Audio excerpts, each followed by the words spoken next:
जय हिंद। एक बार फिर से स्वागत है आप सभी का। मोस्ट इंपॉर्टेंट क्वेश्चन होने वाले हैं, वो भी बिल्कुल एमसीक्यू फॉर्मेट में। चलते हैं अपने प्रश्न पे और देखते हैं आज हमारे लिए क्या है पहला प्रश्न। तो यहाँ पे देखिएगा, यहाँ पे दिया है सीनियर राष्ट्रीय तीरंदाजी चैंपियनशिप 2023 का आयोजन कहाँ हुआ है। तो कहाँ हुआ आप क्या बताएंगे। देखो ये आपके लिए इंपॉर्टेंट क्वेश्चन है दोस्त। और यहाँ पे देखिए आज आपको ये इंग्लिश में भी यहाँ पे लिखा हुआ मिल रहा है ना। यहाँ पे लिखा है where did the senior national archery के चैंपियनशिप 2023। तो कुछ मैंने क्वेश्चन इंग्लिश में भी टाइप किया। अगर आपको इंग्लिश में भी चाहिए तो आप मुझे कमेंट बॉक्स में जरूर सूचित करेंगे। तो इस प्रश्न का जो जवाब है आपका वो हो जाएगा अयोध्या, जो कि ऑप्शन ए में दिया गया। तो यहाँ पे ऑप्शन ए हो जाएगा आपके प्रश्न का बिल्कुल सही जवाब। और चलते हैं दोस्त, देखो टाइप ये आपने नोट कर लिया होगा। और चलते हैं अपने अगले प्रश्न की तरफ। देखो यहाँ पे दिया गया है दक्षिणी ध्रुव पर पहुंचने वाला प्रथम व्यक्ति था। साउथ पोल पर पहुंचने वाला प्रथम व्यक्ति आपको बताना है। तो दक्षिणी ध्रुव पर पहुंचने वाला जो प्रथम व्यक्ति था वो था एडम, मतलब कि रोवाल्ड एंडरसन, मतलब ऑप्शन सी यहाँ पे सही जवाब हो जाएगा। तो ये आप याद रखेंगे। और देखो उत्तरी ध्रुव पर भी पूछता है। यहाँ पे देखो थोड़ा पेन सिलेक्ट कर लेता हूँ। उत्तरी ध्रुव पर भी पूछता है, उत्तरी ध्रुव। तो उत्तरी ध्रुव पर पहुंचने वाला प्रथम व्यक्ति जो था वो था रॉबर्ट पियरी। तो ये भी आप याद रखेंगे, ये उत्तरी ध्रुव पर और ये दक्षिणी ध्रुव पर पहुंचने वाला एंडरसन था। तो ये भी आप याद रखेंगे। तो चलते हैं अपने अगले प्रश्न की तरफ। और ये प्रश्न हमारे पेपर में पूछे जा चुके हैं दोस्त। और यहाँ पे देखो दिया गया है किस गति के कारण पृथ्वी पर ऋतुएं होती हैं और किस गति के कारण दिन और रात होते हैं। तो आप बताइएगा। देखो इस प्रकार से जब प्रश्न पूछे जाते हैं तो एक्चुअली क्या होता है, हम लोग फंस जाते हैं। तो मैं आपको यहाँ पे बताऊं कि यहाँ पे पूछा है ना कि किस गति के कारण पृथ्वी पर ऋतुएं होती हैं। तो ऋतु अगर पूछेगा तो हम बताएंगे परिक्रमण गति के कारण, ऑप्शन बी हो जाएगा सही जवाब। और अगर आपसे पूछेगा कि किस गति के कारण दिन और रात होते हैं, किसके कारण, तो याद रखना घूर्णन के कारण दिन और रात होते हैं। घूर्णन के कारण दिन और रात होते हैं और परिक्रमण गति के कारण ऋतुएं होती हैं। तो और देखो दूसरा क्या होता है, अपनी अक्ष पे झुकी हुई होती है पृथ्वी, तो इसलिए ये मौसम परिवर्तन होते रहते हैं। तो चलते हैं फिर अपने अगले प्रश्न पे और देखते हैं हमारा अगला क्या है। देखो यहाँ पे दिया है विरूपाक्ष मंदिर का निर्माण किसने किया था। विरूपाक्ष मंदिर का जो निर्माण है वो किसने किया था। तो ये प्रश्न देखो आपको पता होना चाहिए। तो आप क्या बताएंगे यहाँ पे, याद रखना जब यहाँ पे वंश दिए हैं चालुक्य, मौर्य और कुशल नहीं, कुषाण होगा यहाँ पे, लेकिन कोई बात नहीं है। तो याद रखना ऑप्शन ए यहाँ पे आपका बिल्कुल सही जवाब चालुक्य हो जाएगा। और याद रखना वो कौन थे, वो थे विक्रमादित्य द्वितीय। वो विक्रमादित्य द्वितीय थे जिन्होंने निर्माण कराया था। तो ये आप याद रखेंगे। और चलते हैं फिर अपने अगले प्रश्न की तरफ और देखते हैं हमारा अगला क्या है। देखो यहाँ पे दोस्त दिया है किस शहर में भारत का पहला सौंदर्य और जीवन शैली महोत्सव शुरू हुआ है। तो ये भी देखो आपका करंट का है। मैंने आपको वो बताया था सीनियर राष्ट्रीय तीरंदाजी चैंपियनशिप 2023 का आयोजन बताया था, अयोध्या में हुआ था। और ये भी आपके करंट का क्वेश्चन है। तो इसका आप याद रखना, ये आपके 2023 से पूछा जाएगा आपसे। 2023 में हुआ था नवंबर में, ठीक है। तो ये कहाँ पर हुआ था, ये मुंबई में हुआ था। तो ऑप्शन सी यहाँ पे आपका बिल्कुल सही जवाब हो जाएगा, ठीक है।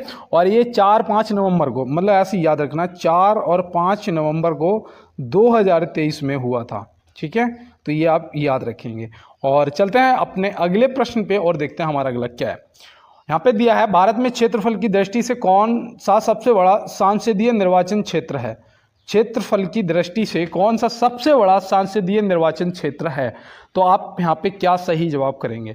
ऑप्शन में आपको राजस्थान भी मिल सकता है, लेकिन यहाँ पे अगर सांसदीय निर्वाचन क्षेत्र की बात करेंगे तो याद रखना आपका लद्दाख हो जाएगा, जो कि यहाँ पे ऑप्शन ए में दिया गया है। तो ऑप्शन ए यहाँ पे क्या हो जाएगा, हमारे प्रश्न का बिल्कुल सही जवाब हो जाएगा। तो चलते हैं फिर अपने अगले प्रश्न पे और देखते हैं हमारा अगला क्या है। देखो यहाँ पे पूछा गया है वर्तमान में लोकसभा का अध्यक्ष कौन है। वर्तमान में लोकसभा का अध्यक्ष कौन है। और देखो इंग्लिश में मैंने लिखा है, अगर कोई मिस्टेक हो तो उसके लिए हम माफ़ी चाहते हैं, क्योंकि आई एम देसी फ्रॉम गांव वाला मैंने पहले ही बताया था, इंग्लिश आती नहीं है, हिंदी में बात करते हैं। और दूसरा ये कि अगर इंग्लिश में आपको पूरी क्लास चाहिए तो आप मुझे बता देना, इंग्लिश में भी पूरा टाइप करके मैं यहीं पे साथ में पेस्ट कर दिया करूँगा, ठीक है। तो यहाँ पे पहले तो ये बताइए प्रश्न में कि वर्तमान लोकसभा अध्यक्ष कौन है। तो वो फिर से हमारे ओम बिरला जी बने हैं, जो कि ऑप्शन सी में दिए गए हैं। तो ऑप्शन सी यहाँ से हो जाएगा हमारे प्रश्न का बिल्कुल और राइट जवाब। और चलते हैं अपने अगले प्रश्न की तरफ। देखो यहाँ पे पूछा गया है भारत का सबसे लंबा राष्ट्रीय राजमार्ग कौन सा। ये भाई साहब आपका सिलेक्टेड क्वेश्चन है। और ये लगभग हर पेपर में पूछा जाता है। तो आप याद रखना वो है राष्ट्रीय राजमार्ग 44 NH44।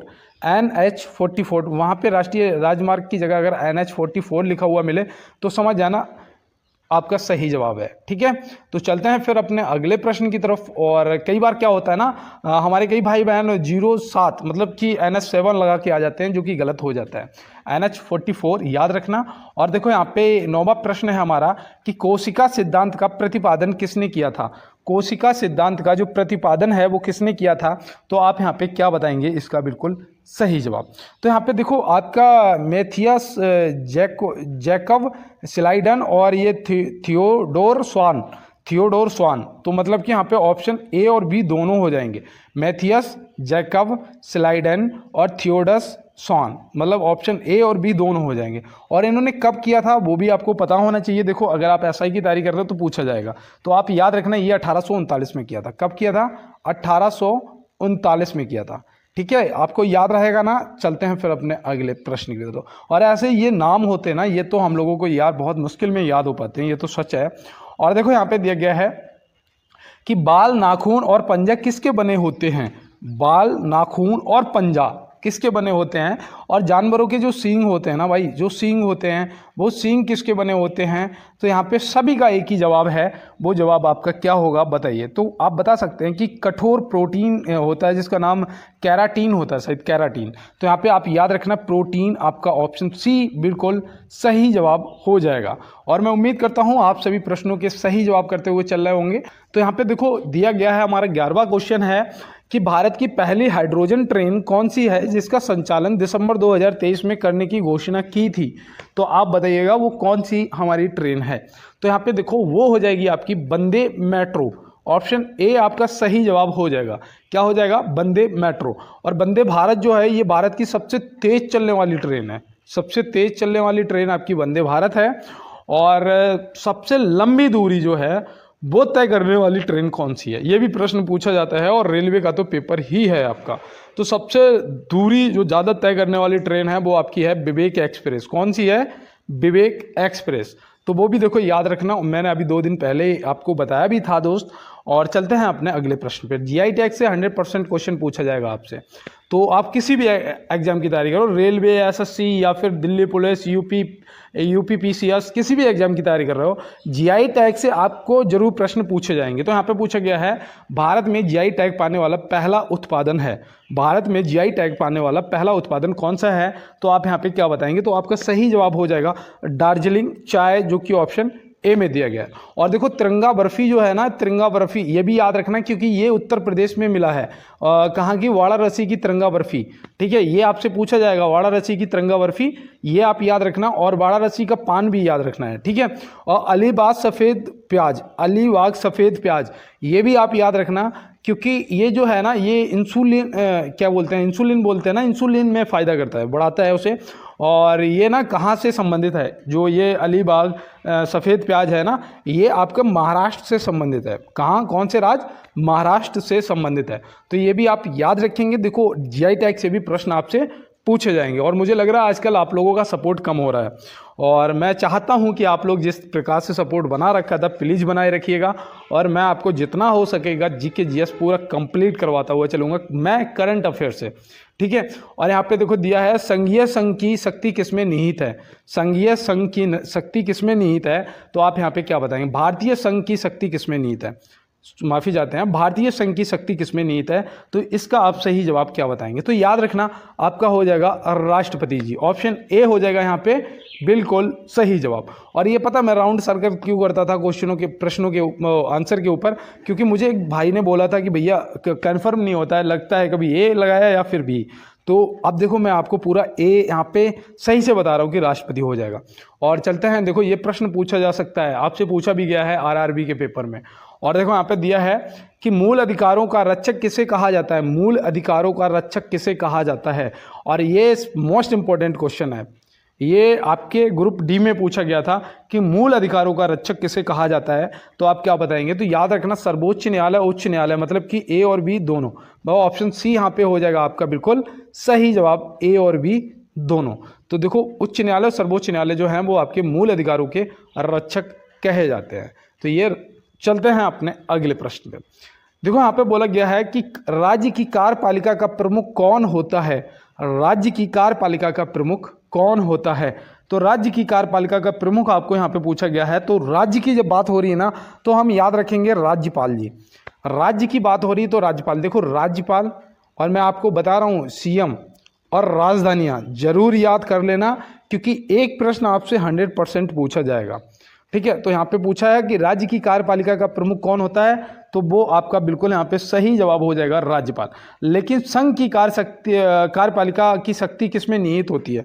संघ की कार्यपालिका की शक्ति किसमें निहित होती है, तो आप तुरंत बताएंगे भैया राष्ट्रपति में होती है। ठीक है, तो यहाँ पे ये प्रश्न इस प्रकार से बनते हैं। और मुझे लग रहा है कि कल की क्लास को आप लोगों ने यार सपोर्ट नहीं किया है, और वो मुझे लग रहा है कि हार्ड थी क्या, कुछ उसमें प्रश्न थे ऐसे जो हार्ड थे, लेकिन आप लोग यार सपोर्ट करिएगा, स्किप नहीं करना है पेपर के अंदर। देखो यहाँ पे दिया है ऑस्ट्रेलिया के हैरिस पार्क का नाम बदलकर नया नाम क्या रखा गया है। ऑस्ट्रेलिया के हैरिस पार्क का नाम बदलकर नया नाम क्या रखा गया है।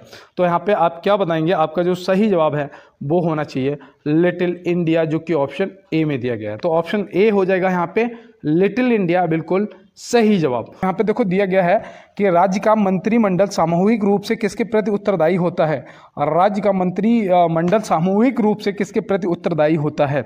तो ये प्रश्न है, इसका आप सही जवाब क्या लगाएंगे। तो यहाँ पे याद रखना सही जवाब आपका विधानसभा हो जाएगा।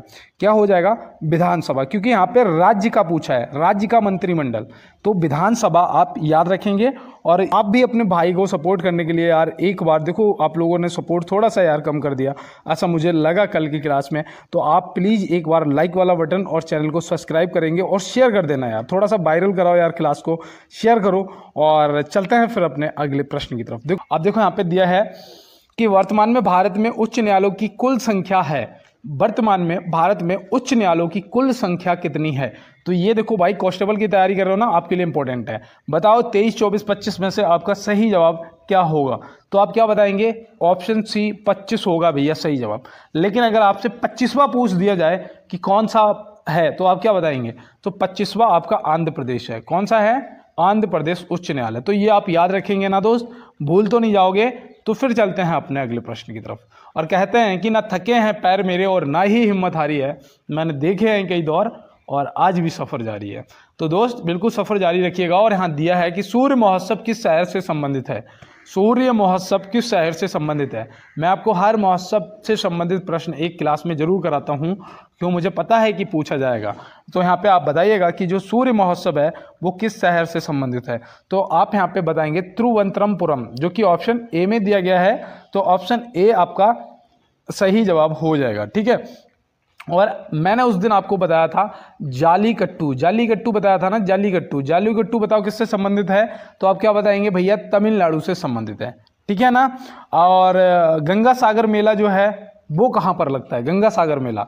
तो गंगा सागर मेला जो है ये लगता है आपका पश्चिम बंगाल में। कहाँ लगता है, पश्चिम बंगाल में। तो ये भी देखो आप याद रखना, आपके जो इंपॉर्टेंट मेले हैं, महोत्सव है और त्यौहार है, इनसे संबंधित प्रश्न पूछे जाएंगे। देखो यहाँ पे दिया है मधुबनी शैली भारत के किस राज्य में प्रचलित है। मधुबनी शैली भारत के किस राज्य में प्रचलित है। तो ये तो काफ़ी बार हम लोग कर चुके हैं। इसका सही जवाब तुरंत लगाओगे आप कि भैया बिहार हो जाएगा, जो कि ऑप्शन ए में दिया गया है। तो ऑप्शन ए बिल्कुल सही जवाब हो जाएगा। और चलते हैं अपने अगले प्रश्न की तरफ। देखो यहाँ पे बोला गया है कि भारतीय संविधान के किस भाग में पंचायती राज से संबंधित प्रावधान है। भारतीय संविधान के किस भाग में पंचायती राज से संबंधित प्रावधान है। तो आप क्या बताएंगे। यहाँ पे देखो उस दिन मैंने राजभाषा से और नागरिकता से संबंधित बताया था, और यहाँ पे आज आपसे पूछा है कि भारतीय संविधान के किस भाग में पंचायती राज से संबंधित प्रावधान है। तो आप बताएंगे भाग 9 में। कितने में, भाग 9 में। तो ये आप याद रखोगे। और एक दिन मैंने गलती से आपको बताया था कि भाग 22 हैं, लेकिन मैं आपको बता दूं वर्तमान में भाग कितने हैं, 25 हो गए हैं। कितने हैं, 25 हैं। और देखो यहाँ पे पूछा गया है प्रश्न का जवाब, तो भाग 9 हो जाएगा। और भाग 17 में क्या दिया गया है। तो भाग 17 में मैंने आपको क्या बताया था, उस दिन मैंने आपको बताया था ना कि राजभाषा से संबंधित है। आपकी जो राजभाषा है उससे संबंधित है ना भाग 17। और ये कौन से आर्टिकल से कौन से आर्टिकल तक ये राजभाषा का प्रावधान मिलती है। तो याद रखना 343 से 351 तक। ठीक है, यहाँ पे 51 लिख देता हूँ सीधा, 343 से 351 तक मिलता है। और 352 में क्या आ जाता है, फिर 352 में राष्ट्रीय आपातकाल आ जाती है। ठीक है, तो नेशनल इमरजेंसी जो है वो 352 से 360 तक है, ये भी मैंने आपको बताया था, है ना। और देखो यहाँ पे सॉरी, भाग 2 में क्या दिया गया है, तो भाग 2 में क्या दिया गया है, नागरिकता से संबंधित है। किससे, नागरिकता से। और ये आर्टिकल 5 से 11 तक मिलते हैं, आर्टिकल 5 से 11 तक। और 1 से 4 तक क्या है, 1 से 4 तक भाग 1 है। भाग 1 में क्या दिया गया है कि भारत जो है वो राज्यों का संघ है, उनके कार्य क्षेत्र हैं, अधिकार क्षेत्र हैं, ये सब दिया गया है, तो ये भी मैंने आपको बताया था। और देखो यहाँ पे दिया गया है कि किसको वर्ष 2024 का लता दीनानाथ मंगेशकर पुरस्कार मिला है। देखो ये 2024 का करंट का क्वेश्चन है आपका। अब यहाँ पे आप क्या बताएंगे, यहाँ पे आपका जो सही जवाब है वो होना चाहिए ऑप्शन ए, अमिताभ बच्चन जी, जो कि ऑप्शन ए बिल्कुल सही जवाब हो जाएगा। तो मैं उम्मीद करता हूँ ये ऑप्शन ए आपको समझ आ गया होगा। अमिताभ बच्चन और दीनानाथ मंगेशकर पुरस्कार आप याद रखेंगे और ये पूछा भी जाएगा।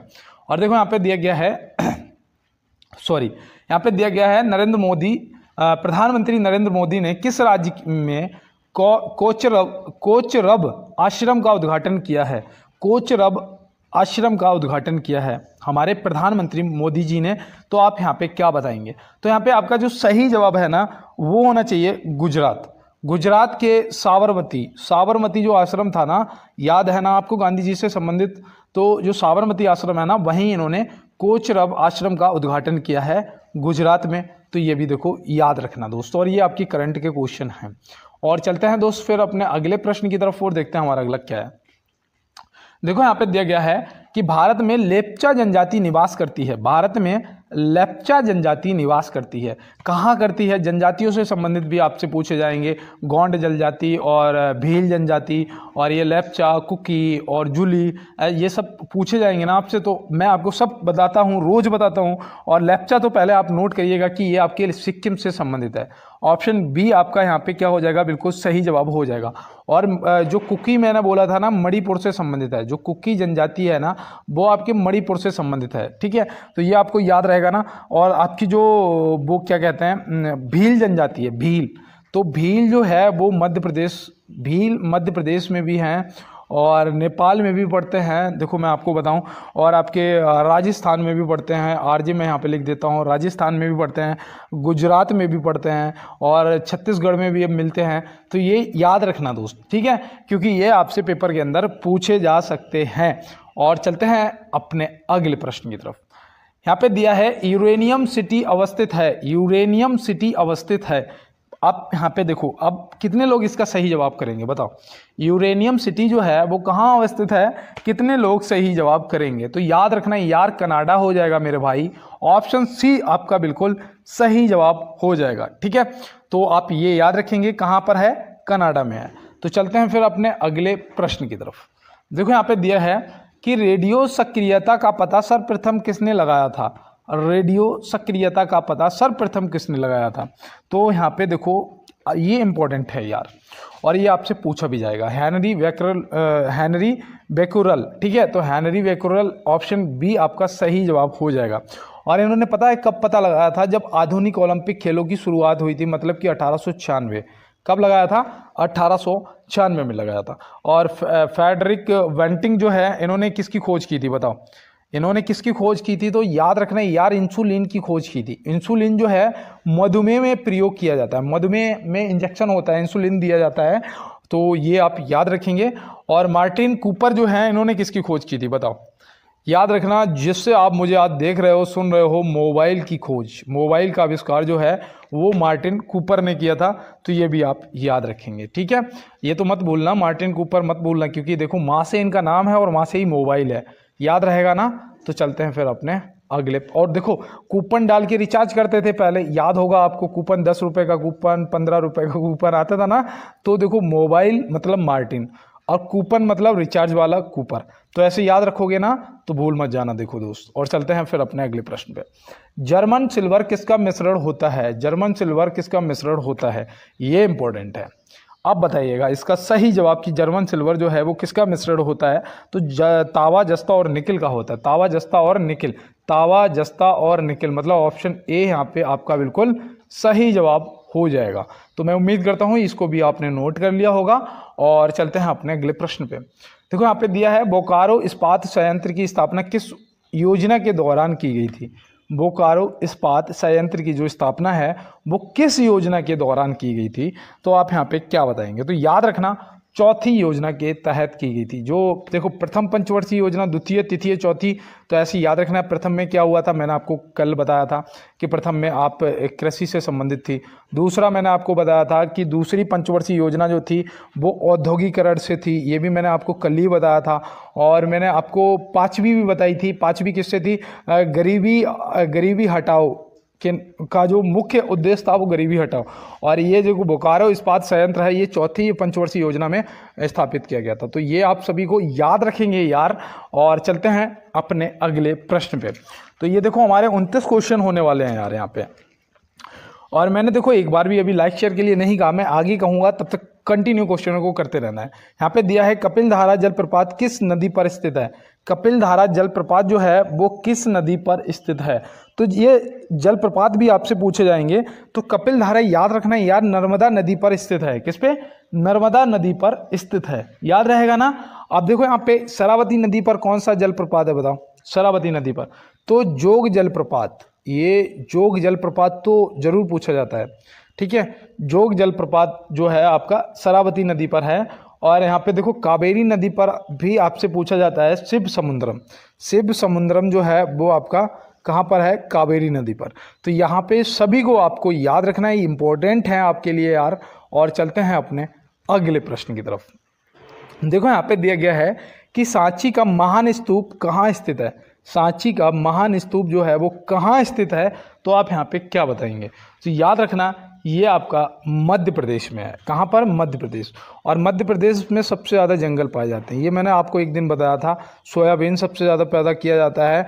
सोयाबीन में 40% प्रोटीन होता है।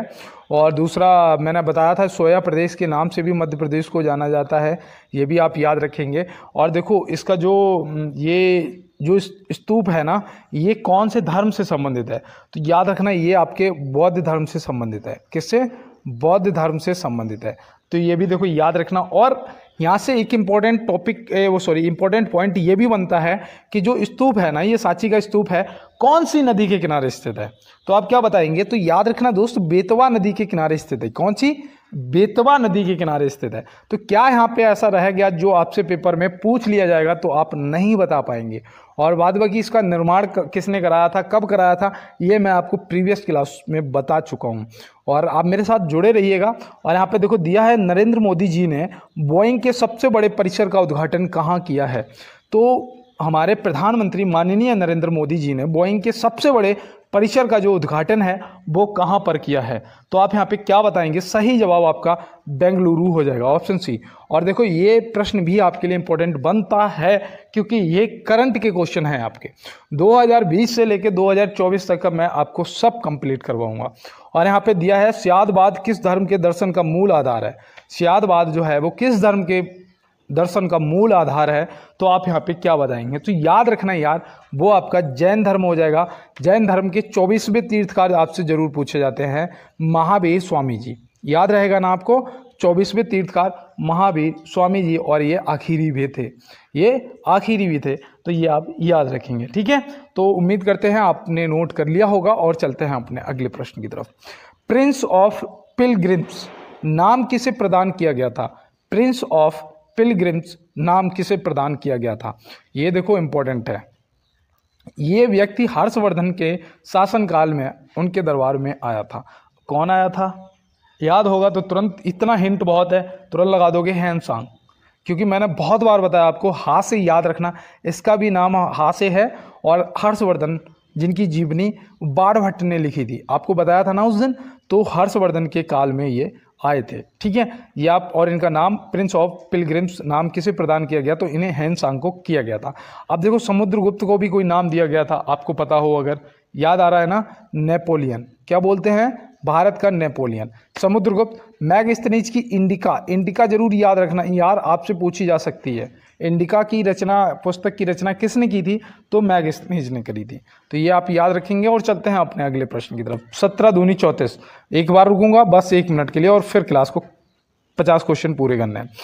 जितने भी मेरे भाई बहन मुझे नए पुराने सुन रहे हैं, देख रहे हैं, अगर आप मेरे साथ नए जुड़े हैं तो मैं आपसे बस इतनी सी रिक्वेस्ट करता हूं कि एक बार यार क्लास को शेयर कर देना और चैनल को सब्सक्राइब कर लेना, ठीक है। और अगर आप मेरे साथ पहले से जुड़े हुए हैं तो आप एक बार लाइक वाला बटन दबा के जरूर मुझे अवगत कराएंगे, सूचित करेंगे। देखो मुझे पता चल जाता है कि इसने लाइक, शेयर और सब्सक्राइब किया या नहीं किया, वो सब पता लग जाता है। तो इसीलिए मैं कहता हूँ यार थोड़ा सा लाइक वाला रेशियो सही बनाए रखो, मुझे बहुत अच्छा लगता है। और जब आप लोग शेयर और सब्सक्राइब करते हो तो मुझे बहुत खुशी होती है। और इसीलिए मैं आपसे रिक्वेस्ट कर सकता हूँ, ज़बरदस्ती नहीं यार।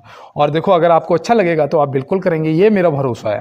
और यहाँ पे पूछा गया है कि लाल रक्त कण का निर्माण कहाँ होता है?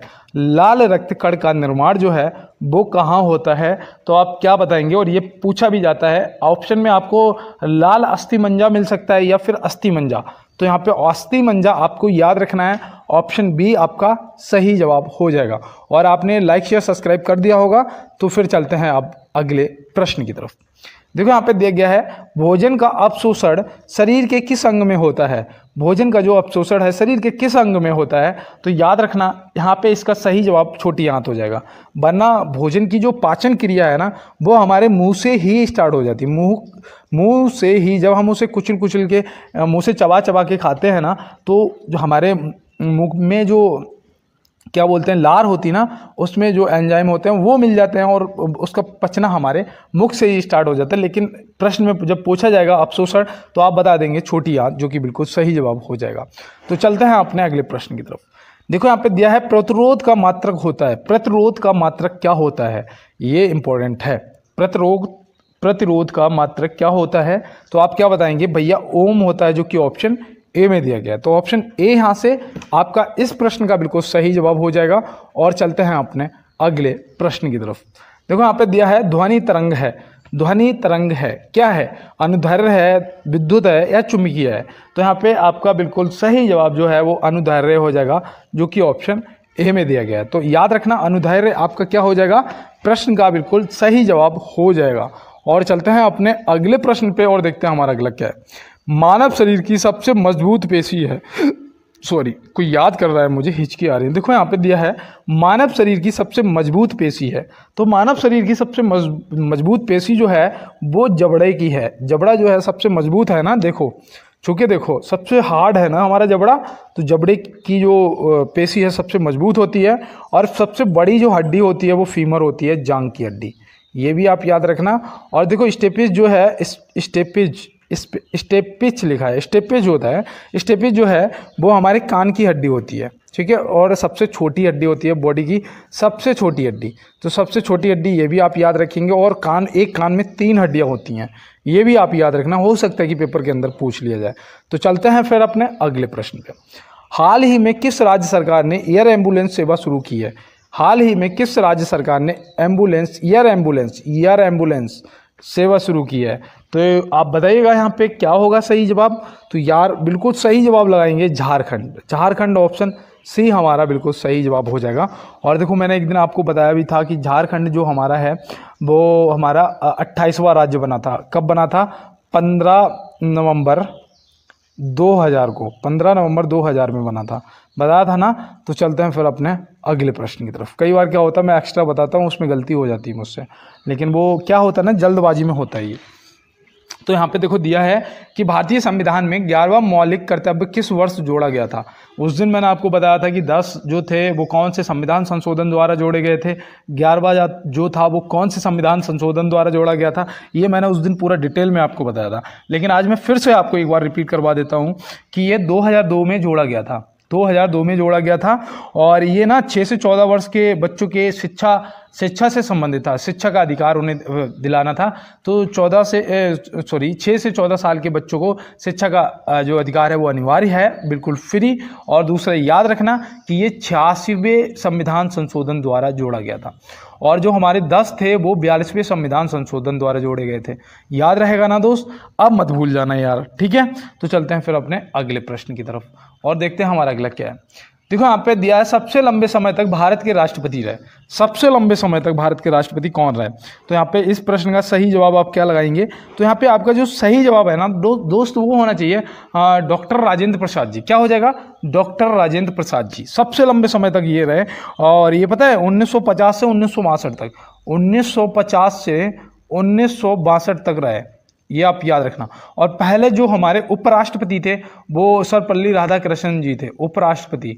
और डॉक्टर जाकिर हुसैन जो थे ये प्रथम मुस्लिम राष्ट्रपति थे, ये भी याद रखना। और ये वैसे भारत के तीसरे राष्ट्रपति थे, वैसे ये भारत के तीसरे थे लेकिन प्रथम मुस्लिम राष्ट्रपति थे डॉक्टर जाकिर हुसैन।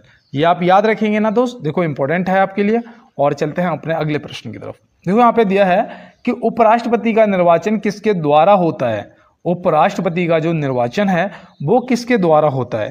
तो याद रखना संसद के दोनों सदनों के सदस्य निर्वाचित और मनोनीत, मतलब ऑप्शन ए यहाँ पे आपका बिल्कुल सही जवाब हो जाएगा। और ये प्रश्न आपके लिए इंपॉर्टेंट है, जितने भी मेरे एसआई वाले भाई बहन हैं सभी लोग यार देख लेना, ये आपके लिए इंपॉर्टेंट है, ठीक है। और देखो याद रखना इनसे संबंधित आपसे अनुच्छेद भी पूछे जाएंगे। तो जो राष्ट्रपति जी हैं ये अनुच्छेद 63 से 73 तक इनका कार्यकाल मिलता है, 63 से 73 तक, याद रहेगा ना। इनका निर्वाचन, इनके कार्यकाल, इनकी शक्तियां जो हैं आपको अनुच्छेद 63 से 73 तक पूरा मिल जाएगा, ठीक है। तो चलते हैं फिर अपने अगले प्रश्न की तरफ। देखो यहाँ पे दिया है कि निम्नलिखित सूचियों में से किसके अंतर्गत शिक्षा आती है? किस सूची के अंतर्गत शिक्षा आती है बताओ? तो याद रखना केंद्रीय सूची। केंद्रीय सूची आपका क्या सही जवाब होगा बताइएगा? नहीं दोस्त, अगर आपने लगा दिया है तो आपका गलत हो गया, चालान कट गया है, क्योंकि यहाँ पे सही जवाब आपका समवर्ती सूची जो कि ऑप्शन सी में दिया गया है।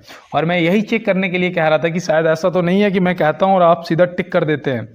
ऐसा नहीं करना है, थोड़ा सा दिमाग को लगाना है और याद रखना, इसे नोट कर लो कि जो शिक्षा है वो समवर्ती सूची के अंतर्गत आती है। तो चलते हैं फिर अपने अगले प्रश्न की तरफ। देखो यहाँ पे दिया गया है रेलवे भारत के संविधान में कौन सी लिस्ट सूची में आता है? रेलवे जो है वो भारत के संविधान में कौन सी लिस्ट या सूची, मतलब कि लिस्ट, इंग्लिश में लिस्ट, हिंदी में सूची, तो कौन सी सूची में आता है? तो केंद्रीय सूची, समवर्ती सूची या राज्य सूची? तो अभी शिक्षा आपने बता दिया था तुरंत कि भैया समवर्ती सूची है। रेलवे अगर पूछेगा तो याद रखना केंद्रीय सूची है। कौन सी? केंद्रीय सूची। इसमें आपके बहुत से विभाग आ जाते हैं, ठीक है। तो इसमें आपका रेलवे भी आता है। ये पता कौन सी सूची होती है? 7वीं अनुसूची होती है, 7वीं अनुसूची होती है। तो ये भी आप याद रखेंगे, ठीक है। चलो मैं लिख देता हूँ, थोड़ा सा यहाँ पे देखो पेन नहीं चल रहा था, 7वीं अनुसूची हो जाएगी। तो चल रहे हैं फिर अपने अगले प्रश्न की तरफ। देखो यहाँ पे पूछा गया है स्टार स्पोर्ट ने किसे अपना ब्रांड एम्बेसडर नियुक्त किया है? स्टार स्पोर्ट ने किसे अपना ब्रांड एम्बेसडर नियुक्त किया है? स्टार स्पोर्ट तो पता ही होगा ना, जिसपे आप लोग मैच वगैरह और ये एथलेट गेम वगैरह देखते हो। तो ये याद रखना ऋषभ पंत जी को किया है, जो कि ऑप्शन बी में दिए गए हैं। तो ऋषभ पंत यहाँ पे क्या हो जाएगा? हमारे प्रश्न का बिल्कुल सही जवाब हो जाएगा। तो चलते हैं फिर अपने अगले प्रश्न की तरफ। देखो यहाँ पे बोला है पर्वतों पर विश्व की कितनी प्रतिशत जनसंख्या निवास करती है? पर्वतों पर कितने प्रतिशत विश्व की जनसंख्या निवास करती है? तो आप याद रखना मात्र 1%, जो कि ऑप्शन ए में दिया गया है। तो 1% यहाँ पे क्या हो जाएगा? आपका बिल्कुल सही जवाब हो जाएगा। तो चलते हैं फिर अपने अगले प्रश्न की तरफ। गगनचुंबी इमारत का नगर कहलाता है? गगनचुंबी इमारत का नगर, देखो गगनचुंबी का मतलब पता है आपको? मैं आपको बताऊँ, मैं हिंदी पढ़ रहा था एक दिन, मैंने बहुत पहले पढ़ा था जब मैं एसएससी जीडी का पेपर की प्रिपरेशन कर रहा था, कि जो गगनचुंबी का मतलब होता है गगन को चूमने वाली इमारतें। तो गगन को चूमने वाली जो इमारतें हैं वो कौन सा नगर कहलाता है? तो आप यहाँ पे क्या लगाएंगे? याद रखना वो न्यूयॉर्क हो जाएगा। क्या हो जाएगा? न्यूयॉर्क हो जाएगा। और चलते हैं फिर अपने अगले प्रश्न की तरफ। देखिए यहाँ पे दिया है लक्षद्वीप समूह कहाँ स्थित है? लक्षद्वीप समूह जो है वो कहाँ स्थित है? आपको क्या पता है? आप बताइएगा। तो यहाँ पे आपका जो सही जवाब है वो हो जाएगा अरब सागर, जो कि ऑप्शन ए में दिया गया है। तो अरब सागर जो है वहाँ लक्षद्वीप समूह स्थित है, आप याद रखेंगे और ये प्रश्न आपके लिए इंपॉर्टेंट भी बनेगा। तो चलते हैं अपने अगले प्रश्न की तरफ। जवाहर सुरंग नाम किस प्राकृतिक दर्रे को दिया गया है? जवाहर सुरंग जो नाम है वो किस प्राकृतिक दर्रे को दिया गया है? तो आप क्या बताएंगे यहाँ पे? तो आपका जो सही जवाब है वो याद रखना आपका हो जाएगा बनिहाल दर्रा, जो कि ऑप्शन ए में दिया गया है। तो बनिहाल दर्रा आपका सही जवाब हो। बनिहाल दर्रा कहाँ है बताओ, कहाँ पर है? देखो ये नाम से ही पता लग रहा है कि यार ये हमारा राजस्थान नहीं होगा यार, ठीक है, जम्मू कश्मीर होगा, ठीक है, जम्मू कश्मीर। और रोहतांग और सिप्पीकिली दर्रा जो है ये कहाँ पर हैं? तो ये हमारे हिमाचल प्रदेश में पड़ते हैं। कहाँ पड़ते हैं? हिमाचल प्रदेश में पड़ते हैं। याद रखोगे ना, देखो दर्रे वगैरह याद रखना दोस्त, पूछे जाएंगे। और चलते हैं अपने अगले प्रश्न पे। देखो यहाँ पे दिया है, किस सिख गुरु ने अमृत सरोवर नामक एक नए नगर की स्थापना की थी? मैं आपको बता दूं कि मात्र 5% ऐसे मेरे दोस्त हैं, भाई बहन हैं, जो बता पाएंगे कि अमृत सरोवर नामक जो नगर है उसको किस नाम से जानते हैं अभी प्रेजेंट टाइम में। बताओ, नहीं पता है ना? तो पहले तो आप ये याद रखना कि इसे बोलते हैं अमृतसर। क्या बोलते हैं? अमृतसर। अमृतसर का नाम तो सुना ही होगा, और उसको बोलते हैं अमृत सरोवर नामक, ये पुराना नाम था। और देखो इसकी जो स्थापना है ना वो किसने करी थी? तो वो करी थी गुरु रामदास जी ने। तो यहाँ पे देखो श्री गुरु रामदास जी, ऑप्शन ए आपका बिल्कुल सही जवाब हो जाएगा। और मैं उम्मीद करता हूँ आज की क्लास में आपने जितने भी प्रश्न किए हैं सभी को नोट किया होगा और एक अच्छा स्कोर भी किया होगा। तो मिलते हैं दोस्त नेक्स्ट क्लास में नेक्स्ट प्रश्नों के साथ में।